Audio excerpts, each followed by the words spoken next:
They called him weak for being kind. 10 years later, they begged him. They called him weak long before they learned his name, and even after they knew it, they still preferred the insult. In a small town where strength was measured by loud voices, sharp elbows, and the ability to step on someone else without flinching, kindness looked like a flaw. Amir learned that early. He learned it in the schoolyard where boys his age shoved and mocked him for stopping to help a classmate pick up spilled books. He learned it in classrooms where teachers praised his good behavior, but classmates rolled their eyes. He learned it at home too, not because his parents were unkind, but because life itself was heavy and kindness didn't seem to pay the bills. Still, Amir kept choosing it, not because he was brave, but because something inside him felt wrong whenever he didn't. He was the boy who shared his lunch when someone forgot theirs, even if it meant going hungry. The one who defended kids who were smaller, quieter, or different, even though it made him a target. When others laughed, he stayed silent. When others insulted, he answered softly or not at all. That silence was mistaken for weakness, and weakness, in that town, was an invitation. They pushed him into lockers. They hid his shoes during gym class.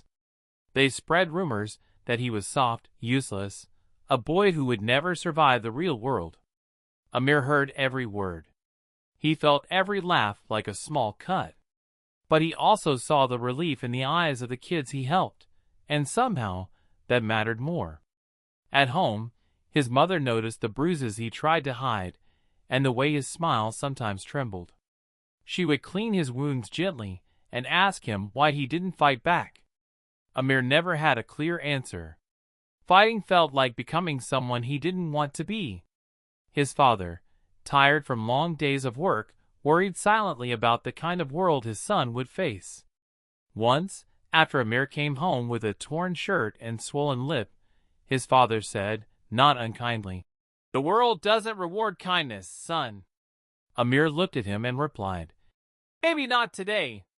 That answer stayed with both of them. As years passed, the bullying didn't stop, it changed shape. In high school, it became sarcasm, exclusion, and public humiliation disguised as jokes.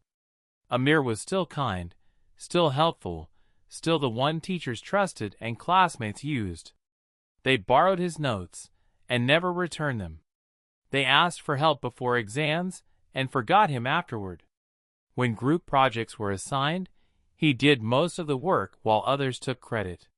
"You're too nice," they said, shaking their heads as if it were a diagnosis. Amir smiled, though sometimes, late at night, he wondered if they were right. He wondered if kindness was just another word for being alone. But kindness shaped him quietly. It taught him patience when nothing came back. It taught him observation, because he listened more than he spoke. It taught him resilience, because every insult survived made him stronger in a way no one could see. While others chased popularity, Amir chased understanding. He read books, not to escape, but to learn how people worked, how pain traveled, how compassion could change outcomes. He volunteered at shelters, helped elderly neighbors, and tutored younger students without charging a single coin. People outside his school noticed him in ways his peers never did. After graduation, most of the ones who mocked him went on with loud confidence. Certain life would bend for them as easily as it had in school corridors. Amir went quietly. He earned a scholarship, not because he demanded attention, but because someone had noticed his consistency, his integrity, his willingness to serve without applause. University was different, not kinder but fairer. There, kindness wasn't mocked as openly. It was simply underestimated. Amir still wasn't the loudest or the most aggressive, but he learned to speak when it mattered. He learned to set boundaries without losing compassion. Kindness, he discovered, didn't mean allowing yourself to be broken. Life tested him in new ways. He failed exams. He lost opportunities. He was betrayed by people he trusted. Each time, the old voices echoed in his head, weak, soft, naive. And each time, he chose to respond not with bitterness, but with growth. He studied harder. He worked longer hours. He refined his skills. He built something steady inside himself, something unshakable. 10 years passed like this, not in dramatic leaps, but in quiet steps forward. Back in his hometown, things were changing, though slowly. Factories closed. Jobs disappeared. The same people who once ruled hallways with laughter and cruelty now faced bills, debts, and responsibilities they had never prepared for. Some clung to old pride, others panicked. The town that once rewarded dominance now needed solutions. That was when Amir's name began to surface, first in whispers, then in conversations that carried a strange mix of hope and disbelief.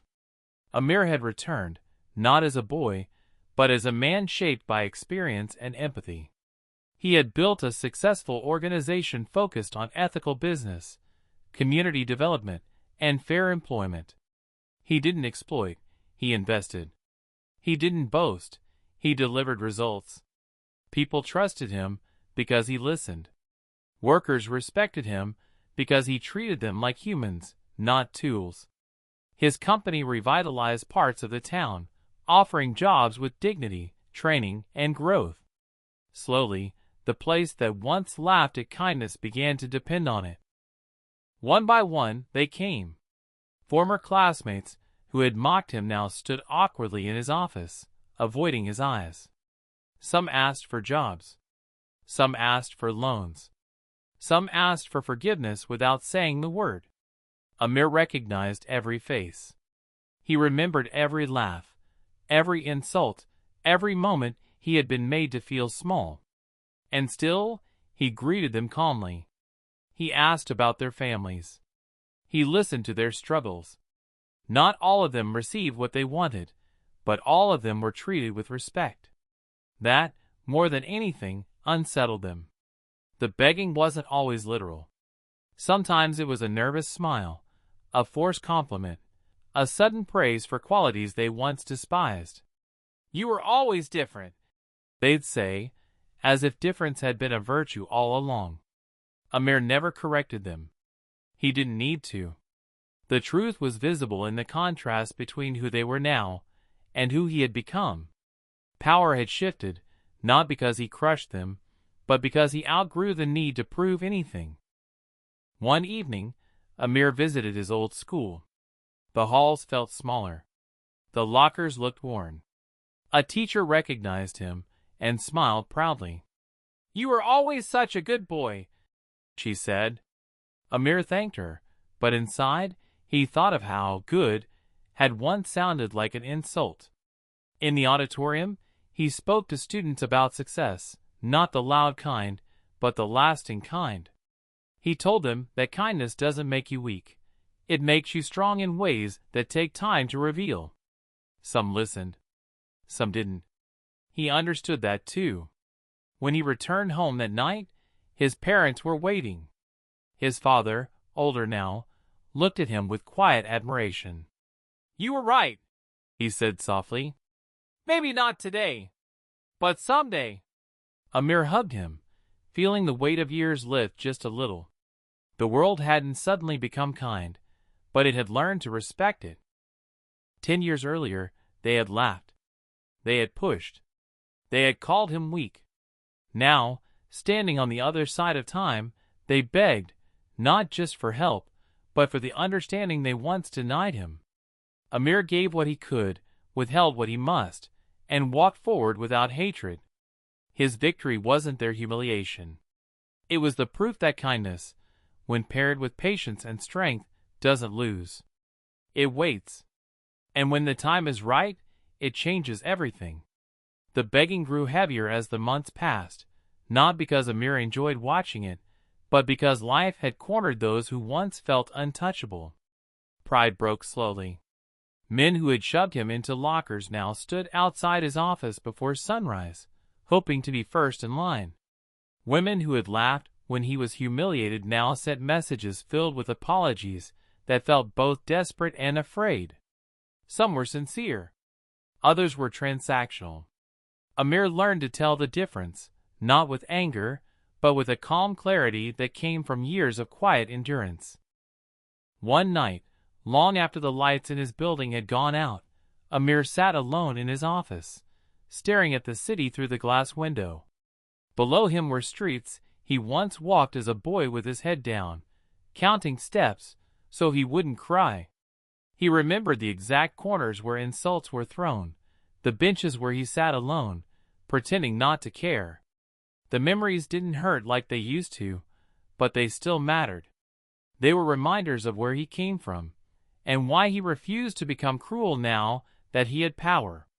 Then came the knock that changed everything. It was late. Too late for business. His assistant had already left. Amir considered ignoring it, but something told him not to. When he opened the door, he froze. Standing there was Kareem, the loudest voice from his past, the ringleader, the one who made sure everyone knew Amir was weak. Kareem looked smaller now. Not physically, but spiritually. His shoulders were slumped, his eyes red, his hands shaking. "I didn't know where else to go," Kareem said, his voice barely holding together.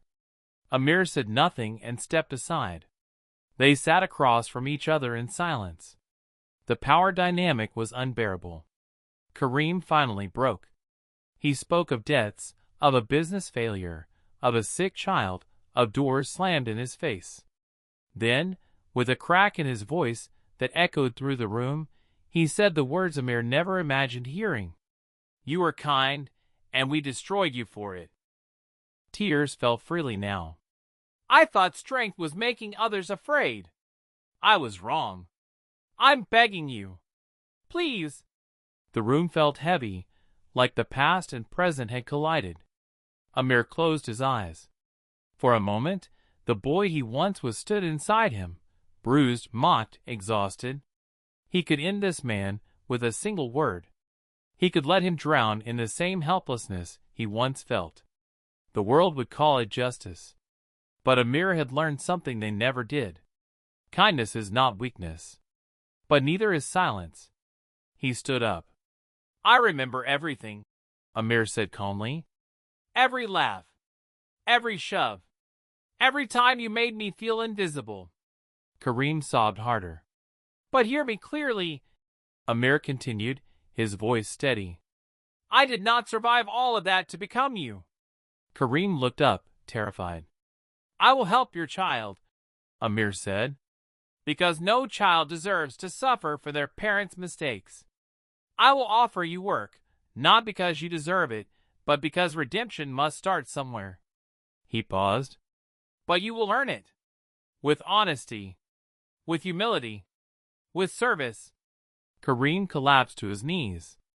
"Thank you," he whispered. "Thank you for not destroying me." Amir looked down at him and replied with words that cut deeper than revenge ever could. "I didn't win because you fell. I won because I didn't." Years later, when people told the story, they didn't talk about Amir's wealth or influence. They talked about the boy who was called weak and never let the world harden him. They talked about how the same hands once mocked for being gentle became the hands that rebuilt a town. They talked about men who begged not for money, but for mercy, and found it. And somewhere in that town, a quiet lesson lived on. Those who laugh at kindness today often kneel before it tomorrow. Because strength shouts. Power intimidates. But kindness waits.